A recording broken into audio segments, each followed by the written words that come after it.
এই প্রেমটা কেমন আমি একটু আপনাদের কাছে বলি।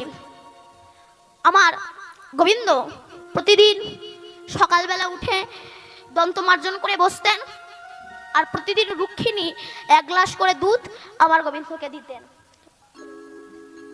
দুধ দিতেন। ব্যাস, আজকে দুধটা একটু বেশি গরম হয়ে গিয়েছে। দেখুন প্রেম কাকে বলে মাম। এই প্রেম নিয়ে অপব্যাখ্যা করবেন না, আমি আপনাদের হাতে পায়ে ধরে বলছি। দুধ দিতেন, আজ দুধটা গরম হয়ে গেছে, তাও রুক্মিণী ভালোভাবে জানতেন না। আর গোবিন্দ তো ভক্তের দেওয়া বস্তু কখনো বিচার করে খায় না, টেস্ট করে খায় না। কেন? নুন হলো কি হলো না, তেল হলো কি হলো না, ঝাল হলো কি হলো না, গরম না ঠান্ডা, চেক করে খায় না। কেন?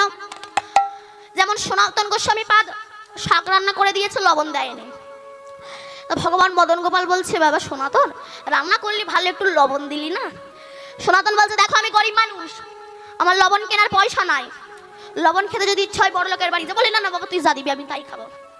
পরের দিন কি হয়েছিল? বিশাল লবণের জাহাজ সমুদ্রে আটকে পড়েছিল না। ভক্তের দেওয়া বস্তু তো ভগবান চেক করে খায় না। যেই নয় গরম দুধটা খেয়েছে, অমনি গোবিন্দের গলাটা পুড়ে গিয়েছে। যেই গলা পুড়ে গিয়েছে, অমনি আমার গোবিন্দ হা রাধে হা রাধে হা রাধে বলে উঠেছে।